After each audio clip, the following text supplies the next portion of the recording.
أتانا شهر الخير والإحسان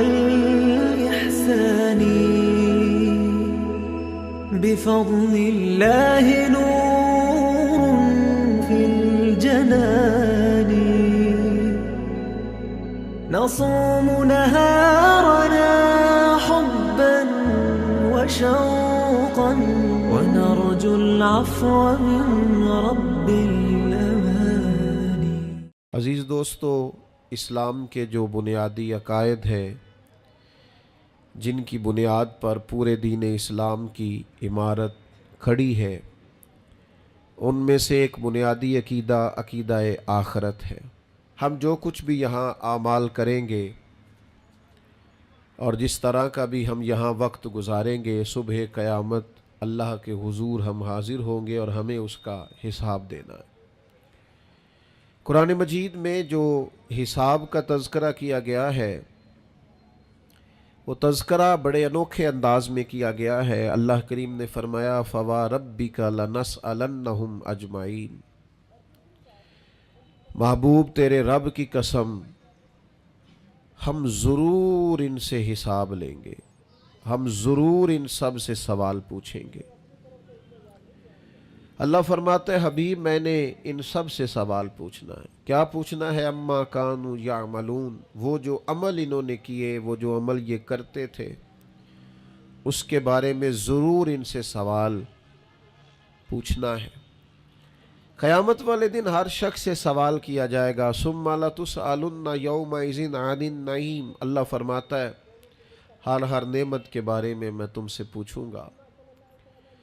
نبی رحمت نور مجسم شفیع معظم صلی اللہ تعالی علیہ وسلم اللہ کے حضور یہ دعا مانگا کرتے، اے اللہ مجھ سے آسان حساب لینا۔ حضور سے کیا حساب ہونا ہے؟ نبی پاک کے صدقے اللہ اگلے پچھلوں کی بخشش فرمائے گا، لیکن حضور جو دعا مانگتے کہ اللہ آسان حساب لینا، تو سیدہ عائشہ صدیقہ رضی اللہ تعالی عنہ عرض گزار ہوتی، یا رسول اللہ صلی اللہ تعالی علیہ وسلم اس کا کیا مطلب؟ تو حضور ارشاد فرماتے عائشہ آسان حساب کا مطلب یہ ہے کہ اللہ بس پوچھے اور پھر صرف نظر کر دے، پھر معاف کر دے، ورنہ جس سے اس نے سوال جواب کیے اس کے لیے مشکل ہو جائے گی۔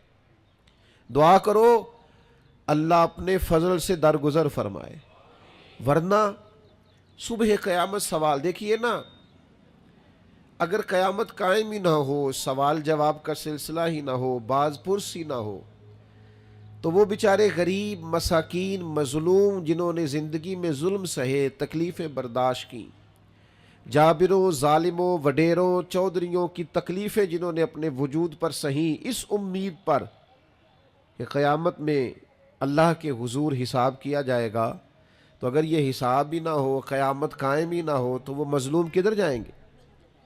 قیامت میں حساب ہونا ہے، اور یہ جو جواب دہی کا تصور ہے کہ ہمیں اللہ کے حضور حاضر ہونا ہے، یہی تصور ہماری زندگی کو بہتر کرتا ہے، یہی تصور ہماری زندگی کو بہتر کرتا ہے۔ اور جو اصل زندگی ہے نا، وہ زندگی بھی آخرت کی زندگی ہے، وَالْآخِرَةُ خَيْرٌ وَأَبْقَىٰ۔ اللہ فرماتے ہیں آخرت کی زندگی بہتر بھی ہے اور ہمیشہ باقی رہنے والی بھی۔ میرے بھائیوں یاد رکھیے گا، نبی پاک علیہ السلام نے خود 2 ٹوک لفظوں میں اس دنیا کا تصور ہمارے سامنے بیان کیا۔ یہ جو لوگ کھو جاتے ہیں نا، مال کمانے نکلے تو پھر کھو گئے، شہرت کمانے نکلے تو پھر کھو گئے، عزت کمانے نکلے تو پھر کھو ہی گئے، اقتدار کے لیے نکلے تو کھو ہی گئے، اور اس طرح بھولے کہ اپنے آپ کو بھی بھول گئے، اپنے رب کو بھی بھول گئے، روز محشر کو بھی بھول گئے، اپنی قبر کو بھی بھول گئے، قیامت میں اللہ کے حضور حاضر ہونا تھا اس بات کو بھی بھول گئے۔ 2 ٹوک لفظوں میں اللہ کے حبیب علیہ السلام نے اس دنیا کا تصور واضح کیا ہے، اس میں کوئی ابہام نہیں رہنے دیا، کوئی چیز مہمل نہیں چھوڑی، بالکل کھول کے حضور نے بیان کیا، اور ایک عام انسانی ذہن کی سطح تک اللہ کے حبیب نے اس دنیا کا تصور بیان کیا، وہ جو دنیا ہمیں بڑی میٹھی لگتی ہے، وہ جو دنیا ہمیں بڑی پیاری لگتی ہے اور جس میں مگن ہو کر ہم معاذ اللہ غافل ہو جاتے ہیں. حضور گزر رہے تھے, بکری کا بچہ مرا ہوا پڑا تھا اور پڑا بھی روڑی کے ڈھیر پہ تھا. کریم اسے دیکھ کے رک گئے اور بالکل ایک عام انسانی سطح کے مطابق حضور نے سوال کیا, بالکل سادہ آدمی بدو بھی سمجھ جائے. کریم فرمانے لگے یہ بکری کا بچہ مرا ہوا روڑی کے ڈھیر پر پڑا ہے,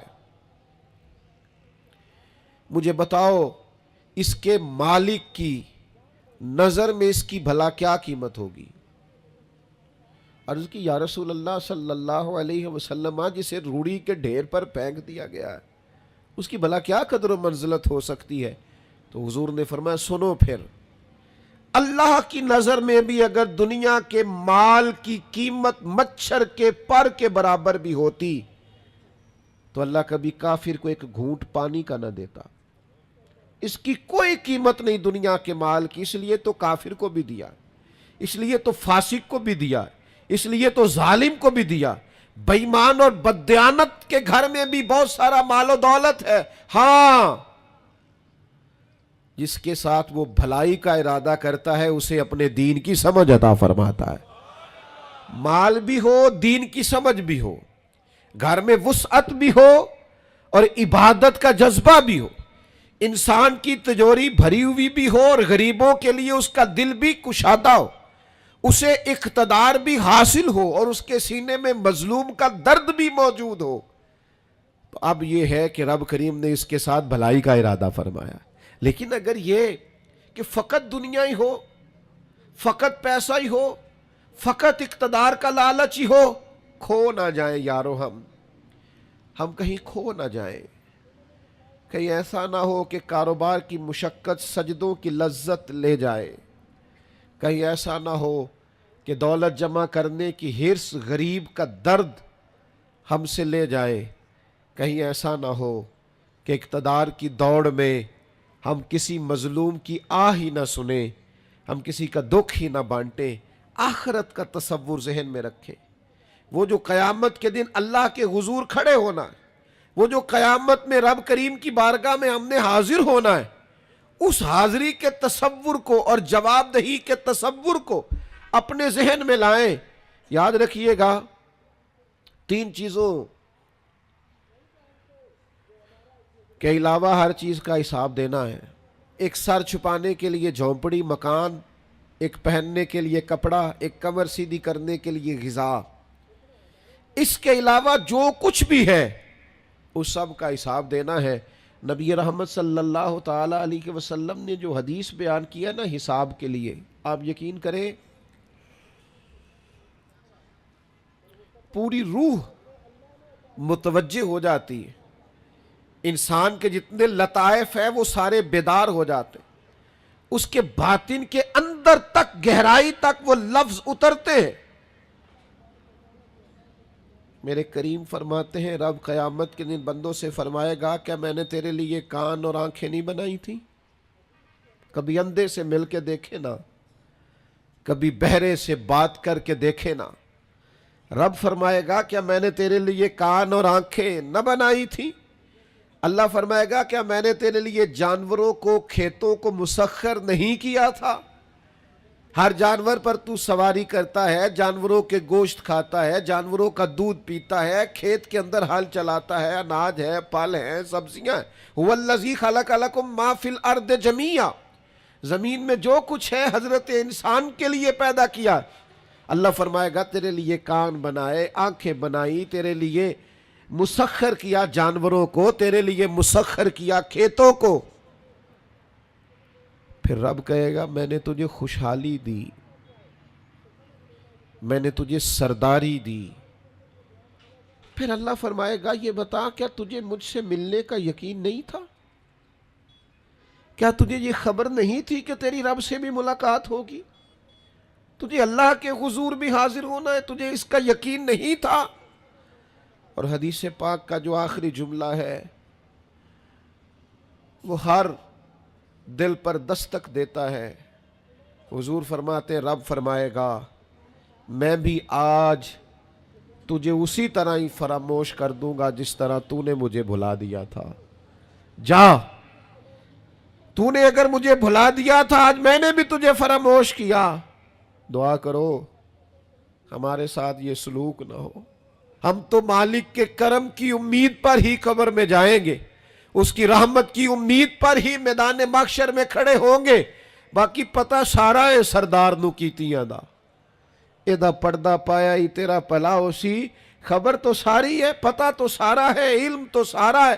سب سے زیادہ ہم جانتے ہیں کہاں کہاں نافرمانی ہوئی. یاد رکھنا اس کے حضور کھڑے ہونا ہے، اللہ کے حضور جواب دینا ہے. اگر ظلم کیا ہے ملازم پر تو جواب پھر بھی دینا ہے، ظلم کیا ہے گاہک پر تو جواب پھر بھی دینا ہے، اگر ظلم کیا ہے پڑوسی پر تو جواب پھر بھی دینا ہے. فَوَرَبِّكَ لَنَسْأَلَنَّهُمْ أَجْمَعِينَ. محبوب تیرے رب کی قسم، اپنے لفظوں میں بات کروں، اللہ کہتا ہے محبوب میں تیرے رب دی قسم میں انہوں پوچھ لینا ہے، پوچھ لینا ہے میں نے ان سے سوال کرنا ہے. اما کانوا یعملون، جو یہ عمل کرتے تھے پوچھوں گا، سوال کروں گا. اور میرے نبی پاک صلی اللہ تعالی علیہ وسلم کے غلاموں، اگر ظلم کیا ہے بیوی پر حساب پھر بھی دینا ہے، اگر وراثت کی تقسیم پر زیادتی کی ہے بہن بھائیوں سے حساب پھر بھی دینا ہے، اگر تربیت ٹھیک نہیں کی اپنے بچوں کی تو حساب پھر بھی. تم سربراہ تھے ایک ادارے کے، تمہارے پاس امانتیں آتی تھیں، بچے پڑھتے تھے، مجموع کے مجمع تم سے عقیدتیں رکھتے تھے، لوگ تمہیں نیک سمجھتے تھے، ہاتھ چومتے تھے، پھول پھینکتے تھے. تم نے بڑی عزتیں سمیٹی، تم نے خوشحالیاں اور سرداریاں سمیٹی. فَوَرَبِّكَ لَنَسْأَلَنَّهُمْ، تمہیں حساب دینا ہے. آج بڑے بڑے لوگ حساب کے ڈر سے کانپ گئے. بغداد کے شیخ عبد القادر جیلانی حرم مکہ میں سر سجدے میں رکھ کے کہنے لگے مہربانی کرنا مجھ سے حساب نہ لینا. خواجہ حسن بصری کہتے ہیں میں حرم میں تھا، اپنے حجرے میں تھا، کسی کے چیخنے کی آواز آئی، یا اللہ معاف کر دے، یا اللہ معاف کر دے، حساب والے دن میرے اوپر نرمی کرنا. فرماتے میں نے کہا کوئی گناہگار آہوزاری کر رہا ہے، میں جا کے تسلی دیتا ہوں. اور جب میں نے جا کے چہرہ دیکھا فرماتے کلیجہ پھٹ گیا، وجود کانپ گیا، اور میں اس دعا کرنے والے کے قدموں سے لگ گیا. لوگوں تمہیں پتہ ہے وہ کون تھا جو دہائی دے رہا تھا کہ مالک حساب نہ لینا؟ وہ حسین کا کربلا میں تنہا بچ جانے والے صاحبزادہ امام زین العابدین تھے. وہ شیر خدا کا پوتا، فاطمہ کا جگر پارا، تعلیم امت کے لیے حرم مکہ میں اللہ کے حضور آہوزاریاں کرتا ہے. مالک وَلِمَنْ خَافَ مَقَامَ رَبِّهِ جنتان. اللہ کہتا ہے جو میرے سامنے کھڑے ہونے سے ڈرے گا میں 2 جنتیں دوں گا. امام زین العابدین حرم مکہ میں کہتے ہیں مالک حساب نہ لینا، مہربانی کرنا، پردے رکھنا. زین العابدین آپ کا تو پلو پکڑ کے ساری امت جنت میں جائے گی، آپ کے تو قدموں سے لگ لگ کے ہمارے باپ ہمارے دادا جنت میں جائیں گے. آپ کی دادی سیدہ پاک کے آنچل میں چھپ کے تو ہماری بیٹیاں پناہ مانگیں گی، ہماری مائیں ان کے قدموں سے لگیں گی، تو جنت کے رستے کھلیں گے. امت کو تعلیم دیتے ہیں ڈرو نہ، اپنی زندگی سنوارو نہ، اپنے شب و روز پر توجہ کرو، بدل نہ جائے یار. اب کچھ اپنی آخرت کا تصور نہ بنائے، کچھ اپنے رب سے معافی نہ مانگے. قیامت میں حساب دینا. وہ کہتا ہے تمہیں سامنے، اور نبی پاک علیہ السلام کی احادیث، آثار اور ساری چیزیں سامنے رکھ کے علماء نے ایک نتیجہ نکالا ہے. فرمایا قیامت کے دن سب سے پہلا حساب علماء کا ہوگا. جنہوں نے عزتیں زیادہ سمیٹی ہیں نا. یہاں ایک دفعہ ایک ایم پی اے صاحب آئے ٹائم لینے کے لیے. میں نے معذرت کر لی، میں نے کہا میرے پاس وقت نہیں ہے. تو مجھے کہنے لگے لوگ تو ہمارے پیچھے بھی بڑے ہیں. میں نے کہا آپ کو لوگ ووٹ دیتے ہیں، ہم پر لوگ جان دیتے ہیں. اتنی اگر سعادتیں سمیٹی ہیں تو پھر سنو نا، جنہوں نے یہ دعوے کیے ہیں کہ ہم دیندار ہیں، فرمایا پہلا حساب علماء کا ہوگا، دوسرا حساب مجاہدین کا ہوگا، تیسرا مالداروں کا ہوگا، اور فرمایا یہاں تک کہ اللہ تو صبح قیامت انبیاء کرام علیہ السلام سے بھی تبلیغ کے بارے میں سوال کرے گا. ہر ایک سے سوال ہونا ہے. ہم اپنی اپنی تیاری کریں قیامت کے روز کے لیے، آخرت کے دن کے لیے. یا ایھا الذین آمنوا اتقوا اللہ ولتنظر نفس ما قدمت لغد. اے ایمان والو، اللہ سے ڈرو اور ہر نفس یہ سوچے کہ میں نے آخرت کے لیے آگے کیا بھیجا ہے. آؤ آج اپنے اپنے اعمال کا جائزہ لیں.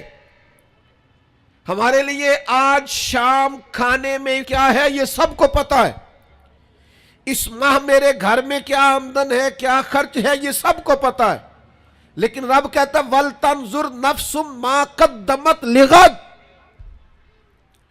یہ بھی دیکھ تو نے اپنی قبر کے لیے آگے کیا بھیجا ہے، آخرت کے لیے آگے کیا بھیجا ہے. یہ دیکھ قیامت والے دن کے لیے تیرے پاس سرمایہ کیا ہے.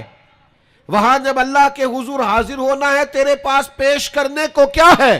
جناب صدیق کے پاس پیش کرنے کو وفا ہے، امت کی خدمت گزاری ہے جناب عمر کے پاس، جناب عثمان غنی کے پاس سخاوت ہے.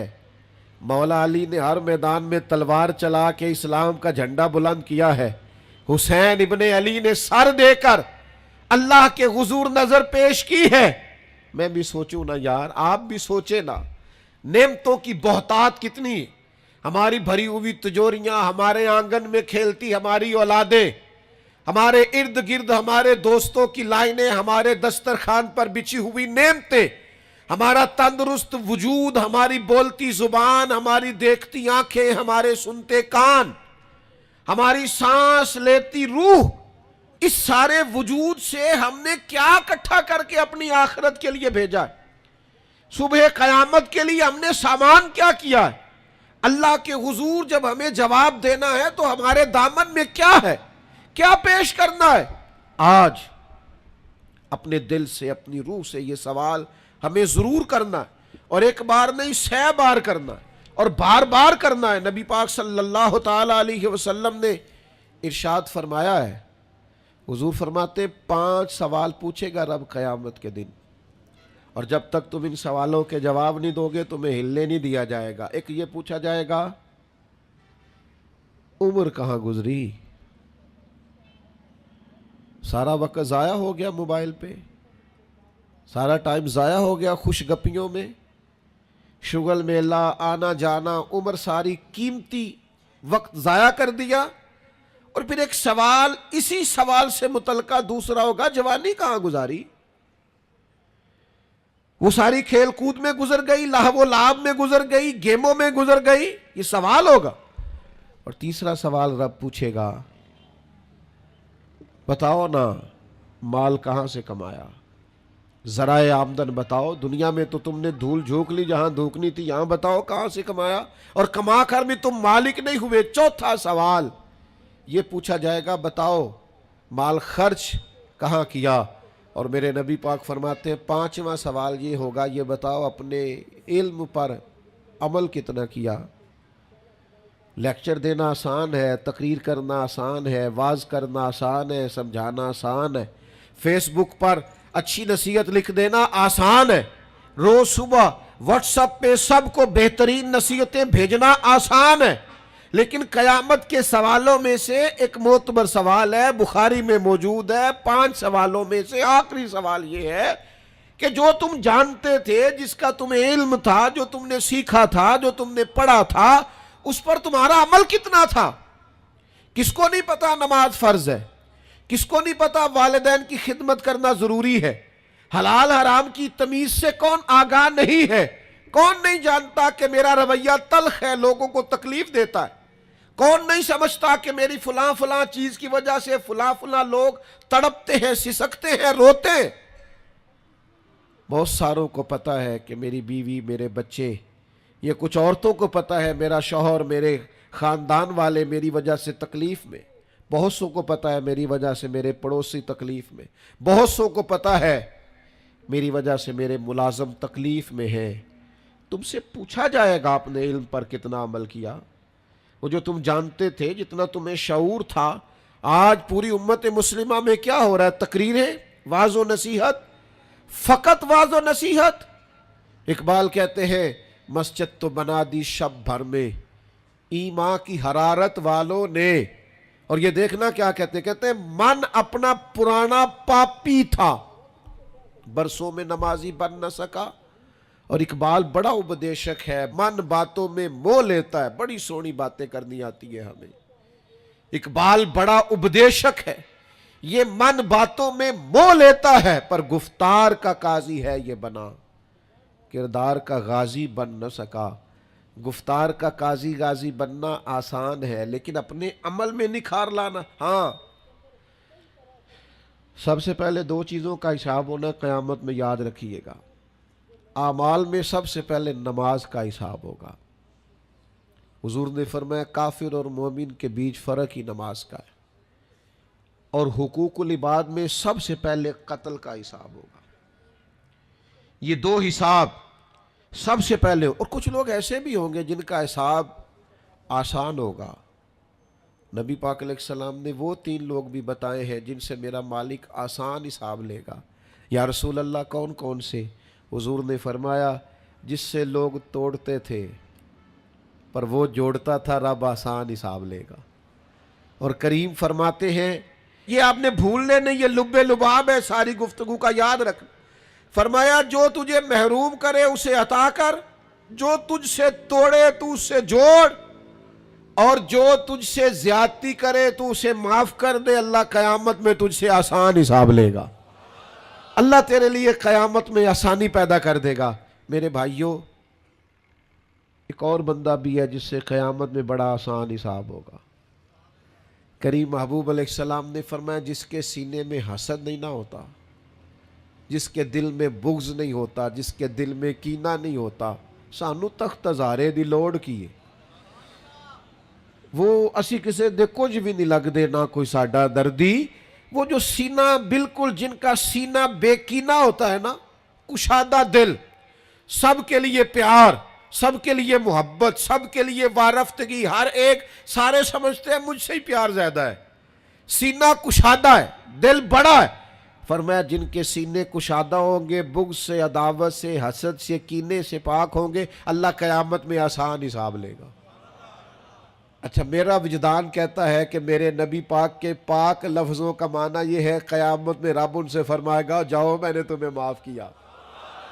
جن کے سینے صاف ہوں گے، دل صاف ہوں گے، پاک ہوئے تے پاک ہی مل ڈائی، بنا پاکوں پاک نہیں ملدا۔ سارے وجود نو دھون دے نالوں اکو دھولا ٹکڑا دل دا، دل ہو صاف، دل ہو کشادہ، 14 طبق دلے دے اندر اسا تمبو وانگو تانے ہوں۔ یہ تمبو دیکھ رہے ہو نا، چھاؤں دے رہا ہے نا، جل رہا ہے نا، درویش کہتے ہیں 14 طبق میرے دلے دے اندر تے میں تمبو وانگو تانے ہوں، دل دریا سمندروں ڈونگے تے کون دلان دیاں جانے ہوں، اسا کیتی ہے جان حوالے رب دے، ایسا عشق کمایا ہے مرن تو پہلو ہی مر گیا باہو، تا مطلب نو پایا ہے، چھوڑ دیے جائیں سارے کینے۔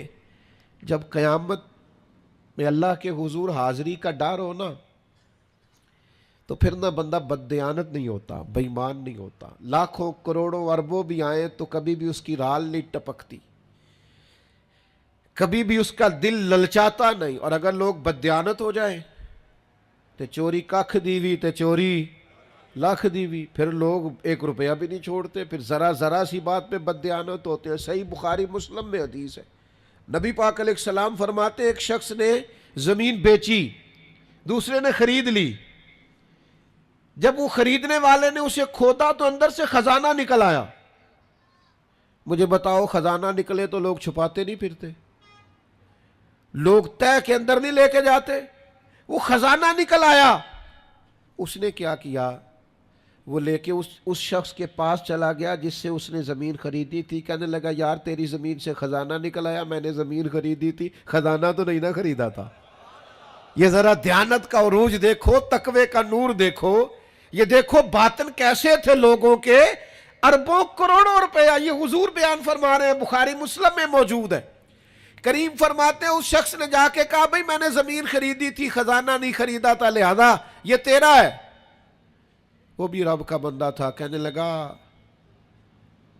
میں نے نا زمین بیچی تھی اور جو کچھ ہے وہ سارا ہی بیچ دیا تھا، لہذا نکل آیا تو تیرا ہی ہے، میرا ہوتا تو جب میرے پاس تھی تب نکلتا، لہذا تیرا ہی ہے۔ دونوں میں بحث ہونے لگ گئی، وہ کہتا ہے تو رکھ، وہ کہتا ہے آج کل کیا ہوتا ہے، وہ ذرا مہنگی ہو گئی نا، سڑک گزر گئی، کہتے ہیں مکر جاؤ، زمین ذرا مہنگی ہو گئی ہے، کوئی تھوڑا ریٹ اور لگ گیا، خزانہ نکل آیا۔ حضور فرماتے ہیں وہ دونوں ایک دانا کے پاس گئے اور جا کے کہا یار یہ مسئلہ بن گیا ہمارے لیے، خزانہ نکل آیا زمین سے، تو اب میں اسے کہتا ہوں تو لے واپس، چونکہ تیری زمین سے نکلا ہے، تو یہ کہتا ہے میں نے زمین بیچی تو خزانہ بھی بیچ دیا۔ وہ دانا کہنے لگا تمہاری کوئی اولاد بھی ہے؟ ایک کہنے لگا میری بیٹی ہے، دوسرا کہنے لگا میرا بیٹا ہے، کہنے لگا دونوں کی شادی کر دو اور خزانہ دونوں کو دے دو۔ اور میرے بھائی جب حضرت شیخ ابو الحسن ایک درویش تھے مصر میں، ہر روز دعا مانگتے تھے یا اللہ تاجر کی ان 2 بیویوں پہ رحم فرما، یا اللہ اس تاجر کی 2 بیویوں پہ رحم فرما۔ لوگوں نے کہا حضور یہ کیا معاملہ ہوا؟ فرمانے لگے یہاں مصر میں ایک تاجر رہتا تھا، اسے اکثر و بیشتر تجارت کی غرض سے ملک شام جانا پڑتا، تو اس نے سوچا وہاں نکاح نہ کر لوں، اس نے وہاں نکاح کر لیا، مالدار تھا، وہاں ایک بیوی رکھ لی، مکان رکھ لیا۔ اب یہ جو بیوی مصر میں تھی نا، اسے تھوڑا شک گزرا، بیوی بڑی گہری جاسوس ہوتی ہے، اسے سمجھ آ گئی کہ بدلے بدلے سے میرے محبوب نظر آتے ہیں، اسے سمجھ آ گئی کہ دھلے دھلے کپڑے آتے ہیں، وہ کیفیت ہی نہیں پہلے جو رنگ ہوتا تھا۔ ایک شخص کو پیسے دیے، کہا ذرا اس کی جاسوسی تو کر۔ شیخ فرماتے ہیں وہ ملک شام پہنچا، اس کے پیچھے پیچھے وہاں جا کے اس نے واپس آ کے خبر دی کہ تیرے شوہر نے تو نکاح کیا ہوا، لیکن اتفاق کی بات یہ کہ اس دفعہ جب یہ سفر سے آیا تو شدید بیمار تھا، بیوی حوصلے والی تھی، صبر والی تھی۔ اس نے سوچا کہ ذرا صحت اس کی ٹھیک ہوتی ہے تو پھر میں اس سے بات کروں گی کہ تم نے مجھے بتایا ہی نہیں اور نکاح کر لیا ہے، لیکن اس کی طبیعت ٹھیک نہ ہوئی، وہ زیادہ بیمار ہوا حتیٰ کہ انتقال کر گیا، اولاد کوئی نہیں تھی۔ اس بیوی نے عدت گزاری اور پھر جتنی جائیداد تھی اس کا وہ حصہ جو دوسری بیوی کا بنتا تھا وہ سارا اونٹوں پہ رکھا اور مصر سے لے کر شام پہنچی اپنے بھائیوں اور عزیزوں کے ساتھ، اور اسے جا کے کہنے لگی زمانہ تو نہیں جانتا پر میں تو جانتی ہوں نا، اللہ کو جواب دینا ہے، اس کی تو بھی بیوی ہے، جتنی میں حقدار ہوں تو بھی حقدار ہے، لہذا یہ حصہ تیرا رکھ لے۔ وہ کہنے لگی میری بہن اللہ تجھے جزا دے، جس رب کو تو نے قیامت میں حساب دینا میں نے بھی اسے ہی دینا ہے۔ میرا شوہر یقیناً میرا شوہر تھا، میرا اس سے نکاح ہوا تھا، پر اس دفعہ جب وہ آیا تو شدید بیمار تھا، کہنے لگا شاید میں بچ نہ سکوں۔ وہ ایک مکان مجھے دے گیا، کچھ مجھے میرا حصہ دے گیا اور مجھے طلاق دے گیا۔ کہنے لگا کہ تو جہاں چاہے نکاح کر لینا، میری صحت مجھے لگتا ہے کہ اب وقت جانے کا آ گیا۔ کہنے لگی بہن چونکہ مجھے طلاق ہو گئی تھی اب میں اس میں سے حصے دار، شیخ فرماتے ہیں گواہ دونوں کے پاس کوئی نہیں تھا پر دونوں اللہ کو جواب دینا چاہتی تھی۔ اس تقوی کا مظاہرہ کیا، فرماتے ہیں میرا دل کرتا ہے جب بھی نماز پڑھتا ہوں تاجر کی دونوں بیویوں کے لیے دعا کرتا ہوں، فَوَرَبِّكَ لَنَسْأَلَنَّهُمْ أَجْمَعِينَ، محبوب تیرے رب کی قسم قیامت میں ان سے حساب لوں گا۔ یہ جو آخرت کا تصور ہے نا، حضرت ابو ذر غفاری رضی اللہ تعالیٰ عنہ نے اپنے غلام سے کہا جو بہترین اونٹ ہے وہ اللہ کے رستے میں خرچ کر دو، خیرات کر دو، بہترین۔ شام کو سیدنا ابو ذر غفاری رضی اللہ تعالیٰ عنہ تشریف لائے تو وہ جس اونٹ کے بارے میں آپ اشارہ کر کے گئے تھے خرچ کر دینا، اللہ کے رستے میں دے دینا، وہ بندھا ہوا ہے، اور اس سے جو دوسرے نمبر کا کم، اس سے جو کم قیمت کا تھا، باقی سب میں بہتر لیکن اس سے کم قیمت کا، وہ اونٹ آپ کے غلام نے اللہ کے رستے میں خرچ کر دیا، خیرات کر دیا۔ تو آپ فرمانے لگے یار میں نے تمہیں کہا تھا یہ اونٹ دینا۔ وہ کہنے لگا حضور یہ تو آپ کی سواری کا اونٹ ہے نا، تو میں نے چاہا تھا جو آپ کی سواری کا اونٹ ہے وہ رکھ لیا جائے۔ تو سیدنا ابو ذر غفاری رضی اللہ تعالیٰ عنہ فرمانے لگے میں سواری کے لیے تو تجھے کہہ رہا تھا خرچ کر دے، پر دنیا کی سواری کے لیے نہیں، آخرت کی سواری کے لیے۔ وہ جو قیامت میں اللہ کے حضور پیش ہونا ہے تو میں نے کچھ بھیجا ہوا تو ہو، وہاں میرے پاس کوئی خزانہ تو ہو، آخرت کی جمع پونجی تو ہو، کوئی ہو نا میرے پاس جو میں نے آخرت کے لیے۔ ناراض نہ ہونا، بہت سارے معاملات میں ہم اولاد سے نہیں مشورہ کرتے، نہیں گھر والوں سے پوچھتے، اللہ کے راستے میں خرچ کرتے ہوئے کیوں کہتے ہو مشورہ کر کے بتاؤں گا، بات کر کے بتاؤں گا؟ جب اپنے دنیاوی بہت سارے معاملات میں آزاد ہوتے ہو تو اپنی آخرت کا ذخیرہ جمع کرنے کے لیے کیوں ہم آزادی کے ساتھ فیصلہ کیوں نہیں کرتے؟ نبی رحمت نور مجسم شفیع معظم صلی اللہ تعالی علیہ وآلہ وسلم گھر میں تشریف لائے، حضور نے پوچھا کیا ہے کھانے کے لیے؟